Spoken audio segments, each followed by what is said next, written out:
रण छिड़ा हुआ है, उसको लेकर कार्रवाई भी हो रही है। जानकारी आपके सामने रख दे। देखिए, हरिद्वार के लक्सर में यह अवैध मस्जिद बनी हुई थी, जिस पर अब एक्शन लिया जा रहा है, जिस पर तैयारी है एक तरह से इसे हटाने की। आपको बताएं कि इस मस्जिद को लेकर लोगों में आक्रोश था, लोगों ने प्रश्न खड़े किए थे और सरकारी जमीन पर जब बहुत जांच पड़ताल की गई तो पता चला कि मस्जिद सरकारी जमीन पर बनाई गई है। प्रशासन ने इसको लेकर कई बार अल्टीमेटम भी दिया, इसको लेकर चेतावनी भी दी, लेकिन अल्टीमेटम के बाद भी अवैध निर्माण जारी रहा और ऐसे में अब स्थानीय लोगों ने अवैध निर्माण का विरोध शुरू कर दिया। लोग सड़कों पर आ गए, प्रदर्शन करने लगे। विरोध के बाद जिला प्रशासन एक्टिव हो गया और जांच में निर्माण को अवैध पाया गया। जब सारे डॉक्यूमेंट्स जांचे गए तो अवैध पाया गया। अवैध निर्माण को प्रशासन ने अब ध्वस्त कर दिया है, ध्वस्तीकरण की कार्रवाई कर दी गई है और ऐसे में इसको लेकर अब लोगों में थोड़ी खुशी है कि उनकी शिकायत पर एक्शन हुआ है। अगली बड़ी खबर बता रही है महिमा।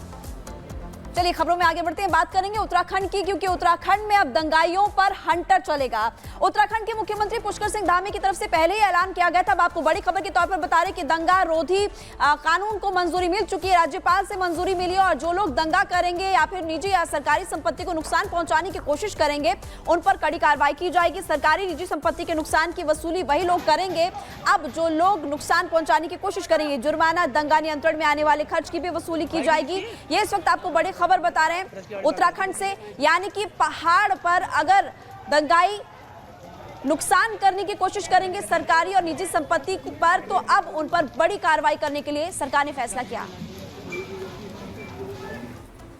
तो देवभूमि में अगर उत्पाद मचाया तो इसे बर्दाश्त नहीं किया जाएगा और यही वजह है कि अब धामी सरकार की तरफ से हंटर चलाने की जो है वो तैयारी शुरू हो चुकी है। रास्ता साफ हो चुका है किस चीज का, ये आपको बता दें। देखिए, उत्तराखंड में निजी संपत्ति क्षति कानून को इसे यानी कि कानून जो है इसकी मंजूरी मिल गई है राज्यपाल की तरफ से। सरकारी निजी संपत्ति नुकसान की अब पूरी तरीके से भरपाई होगी, यानी कि अगर दंगाइयों की तरफ से दंगा फसाद किया गया, नुकसान पहुंचाया गया सरकारी संपत्तियों को, तो उसकी भरपाई उन्हीं से की जाएगी। नुकसान पर दंगाइयों से ही वसूली की जाएगी और ये पूरी तैयारी की गई है धामी सरकार की तरफ से। पहले देखिए, विधेयक को पास करवाया गया, निजी संपत्ति को नुकसान पहुंचाने पर भी वसूली की जाएगी, ये तैयारी हुई है सरकार की तरफ से। इसके अलावा आंदोलन, बंद, हिंसा में भी अगर किसी भी तरीके से तोड़फोड़ की गई, आगजनी की गई और इसमें नुकसान हुआ तो इस पे भी वसूली जो है उन दंगाइयों से ही की जाएगी। दंगाइयों पर 8 लाख रुपए जुर्माना लगाया जाएगा, यानी कि जुर्माने का भी प्रावधान इस कानून में रखा गया है। तो गैरसैंण विधानसभा सत्र में आपको याद होगा कि इस विधेयक को लाया गया था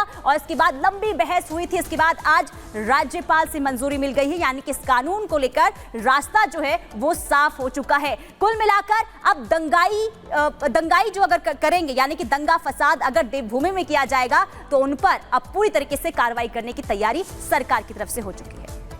और चलिए आगे बढ़ते हैं, बात हिमाचल की मंडी की कर लेते हैं, जहां लगातार देखिए अवैध मस्जिदों को लेकर कोहराम छिड़ा हुआ था और जनता प्रदर्शन कर रही थी, मांग कर रही थी कि कार्रवाई हो और ऐसे में 30 दिन में एक्शन प्लान भी तैयार किया गया। लेकिन अब जो जानकारी मिल रही है कि यहां पर बिजली और पानी काट दिया गया है प्रशासन की तरफ से, क्योंकि अवैध निर्माण है, जांच में अवैध पाया गया। इसके बाद आपको बताएं कि 30 दिन में गिराने के आदेश दे दिए गए हैं और ऐसे में निर्माण ढहाने से पहले इसे प्रशासन की कार्रवाई माना जा रहा है और इसी के खिलाफ लोगों ने बड़े स्तर पर, चाहे मंडी की बात कर ले तो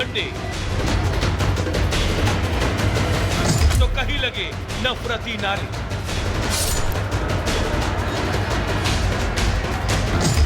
यूपी में एक्टिव हो गया है जिहादी गैंग।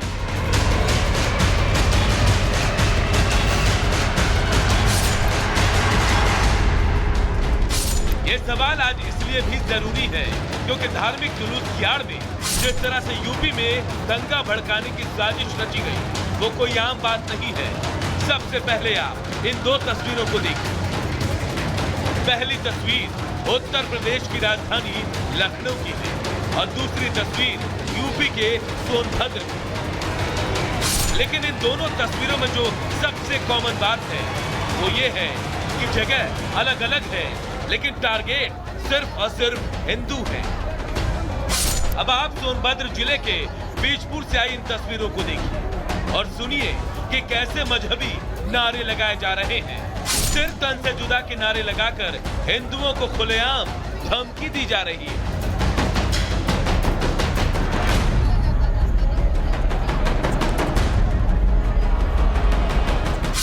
ये वीडियो बीजपुर थाना क्षेत्र के श्री राम चौक का है, जहां वारा वफात के धार्मिक जुलूस की आड़ में समुदाय विशेष के लोग खुलेआम बेखौफ होकर हिंदुओं को डराते और धमकाते दिखाई दिए। आरोपी ये भूल गए कि उत्तर प्रदेश में कानून का राज चलता है और इसके बाद उनका क्या होगा। चूंकि कुछ लोगों ने दंगा भड़काने की साजिश रची, इसीलिए योगी की पुलिस भी अब एक्टिव हो गई है। योगी की पुलिस ने भड़काऊ नारे लगाने वाले 4 भाईजानों को गिरफ्तार कर लिया है। जो लोग पकड़े गए हैं उनके नाम परवेज सिद्दीकी, मंसूर अली, तौकीर खान और अनवर बताया जा रहा है। वहीं जो लोग फरार हैं उन्हें अब योगी की पुलिस ढूंढ रही है। बीजपुर थाना क्षेत्र में बरावफात के जुलूस के दौरान कुछ लोगों के द्वारा आपत्तिजनक नारेबाजी का वीडियो सोशल मीडिया पर वायरल हो रहा है। इस वीडियो को संज्ञान में लेते हुए पुलिस के द्वारा सुसंगत धाराओं में अभियोग पंजीकृत किया गया है और संबंधित 4 लोगों को गिरफ्तार किया गया है। आगे की कार्रवाई की जा रही है। चूंकि मुद्दा सीधे सीधे यूपी की कानून व्यवस्था से जुड़ा है, इसीलिए इस मामले में योगी की पुलिस ने ऐसा एक्शन लिया है कि सर तन से जुदा का नारा लगाने वाले भड़काऊ भाईजान अब कभी सर तन से जुदा नहीं कह पाएंगे। Bureau report, Republic Bharat. चलिए खबरों में आगे बढ़ते हैं, बात करेंगे कर्नाटक की। कर्नाटक में प्रतिमा विसर्जन यात्रा पर पत्थरबाजी हुई, पत्थर फेंके गए। मांड्या से तस्वीरें सामने आई थी पहले और मांड्या के बाद अब दावणगेरे से भी तस्वीरें सामने आई। वो तस्वीरें आपको दिखाएंगे और सवाल खड़ा होता है कि कितने पत्थरबाज और कार्रवाई कब होगी इन पर। कुछ तस्वीरें इस वक्त आपको हम दिखा रहे हैं और यहाँ पर आपको नजर आएगा 11 सितंबर की तस्वीर और यहाँ पर आपको ये भी नजर आएगा कि किस तरह से पत्थरबाजी होती है। इससे पहले महाराष्ट्र में भी आपने देखा था कि गणेश विसर्जन यात्रा पर पथराव होता है और महाराष्ट्र के बाद आपको कर्नाटक से तस्वीरें दिखा रहे हैं। मांड्या कर्नाटक की तस्वीरें, उपद्रवियों ने तोड़फोड़ की, आगजनी की और अब दावणगेरे से भी तस्वीरें सामने आई है। सबसे बड़ा सवाल कि जो लोग शांतिपूर्ण तरीके से विसर्जन यात्रा निकाल रहे हैं, कुछ उपद्रवी लोगों को परेशानी क्या है और किसके इशारे पर यह सब हो रहा है। कर्नाटक में कट्टरता के पत्थर है और इसी बीच देखिए लगातार आपको बता रहे हैं कि इस पूरे मामले को लेकर पुलिस भी जांच पड़ताल कर रही है। लेकिन कर्नाटक से तस्वीरें हमने आपको दिखाई, पहले मांड्या से सामने आती है और उसके बाद दावणगेरे से सामने आती है। तो दूसरी तरफ आपने इससे पहले भी तस्वीरें देखी है जो कि महाराष्ट्र से भी सामने आई थी। आपको ओवरऑल रिपोर्ट दिखाते हैं कर्नाटक से, महाराष्ट्र से इन तस्वीरों से जुड़ी हुई।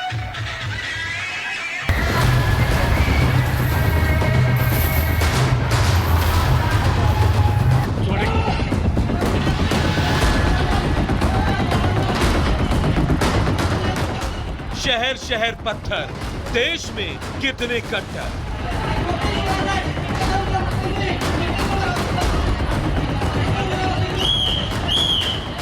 दावणगेरे टू नंदुरबार स्पॉट हुए पत्थरबाज।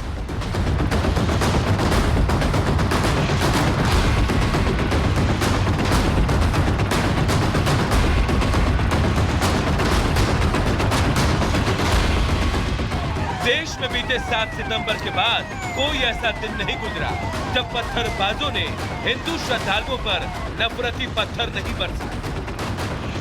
रतलाम से शुरू हुई ये घिनौनी साजिश हर रोज हिंदुओं का खून बहा रही है। इन 2 तस्वीरों को देख लीजिए, आपको यकीन नहीं होगा ये तस्वीर सनातन के सबसे बड़े केंद्र के तौर पर पहचान रखने वाले हिंदुस्तान की है। पहली तस्वीर कर्नाटक के दावणगेरे की है, जहां भगवान गणेश की प्रतिमा विसर्जन यात्रा के दौरान उपद्रवियों ने ऐसा कहर बरपाया कि बप्पा की यात्रा की खुशी के रंग में नफरत का भंग फैलता दिखा। जबकि ये दूसरी तस्वीर महाराष्ट्र के नंदुरबार की है, जहां ईद मिलाद जुलूस के दौरान नफरतियों ने हिंदुओं पर इतने पत्थर बरसाए कि मोहल्ले की गलियां पत्थरों से पट गई। इन तस्वीरों को देखकर यकीन करना मुश्किल है कि ये घटनाएं उन 2 राज्यों की है जहां पहले से ही पत्थरबाजी के चलते तनाव की स्थिति है। विशेष समुदाय के लोग पहले से ही आरोपों के कटघरे में हैं।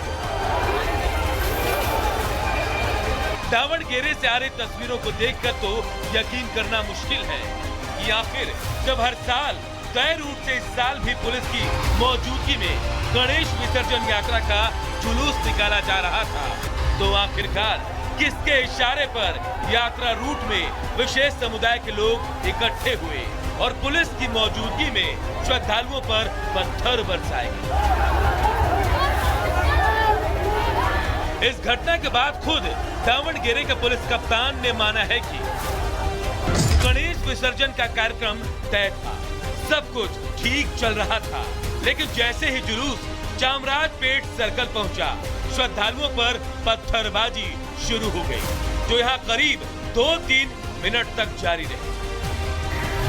गनीमत की बात ये रही कि पुलिस ने मुस्तैदी दिखाते हुए फौरन हालात को काबू में कर लिया, वरना जिस तरह से यात्रा में विघ्न डालकर हिंसा फैलाने की साजिश रची गई, मांड्या की तरह यहाँ माहौल खराब हो सकता है। ಗಣಪತಿ ವಿಸರ್ಜನೆ ಪ್ರೊಸೆಷನ್ ಹೋಗ್ತಾ ಇತ್ತು, ಶಾಂತಿಯುತವಾಗಿ ಬರ್ತಾ ಇತ್ತು. ಅರಳಿ ಮರ ಸರ್ಕಲ್ ಪಾಸ್ ಆಗಿ ಮುಂದೆ ಚಾಮರಾಜಪೇಟೆ ಸರ್ಕಲ್ ಬಂದಿದೆ. ಅಲ್ಲಿ ಹೋಗ್ಬೇಕಾದ್ರೆ 2 ಸ್ಟೋನ್ ಪೆಲ್ಟಿಂಗ್, 3-4 ಸ್ಟೋನ್ ಬೀಳ್ತು. ಇಮಿಡಿಯೇಟ್ ಆಗಿ ನಾವು ಅವಾಗ ಡಿಜೆ ಎಲ್ಲ ಬಂದ್ ಮಾಡಿಸಿ ಇಮಿಡಿಯೇಟ್ ಆಗಿ ಗಣಪತಿಯನ್ನು ಕೂಡ ಆ ಕಡೆಗೆ ಕಳಿಸಿದೀವಿ. ಈಗಾಗಲೇ ವಿಸರ್ಜನೆಗೆ ಹೋಗಿದೆ. ಈಗ ವಿಸರ್ಜನೆ ಆ ಗಣಪತಿ ಯಾವ್ದಿತ್ತು ಅದೆಲ್ಲ ಆಗಿದೆ. ಈಗ ಪರಿಸ್ಥಿತಿ ನಿಯಂತ್ರಣದಲ್ಲಿದೆ. ಈಗಾಗಲೇ ನಮ್ಮ ಅಧಿಕಾರಿಗಳು ಸಿಬ್ಬಂದಿಗಳೆಲ್ಲ मगर महाराष्ट्र के नंबूरदार में तो उपद्रवियों ने हद कर दी। इन पत्थरबाजों की हिम्मत नहीं, ये उपद्रवी हिंदुओं को निशाना बनाकर बेतहाशा पत्थरबाजी कर रहे हैं। इन्हें इस बात से कोई लेना देना नहीं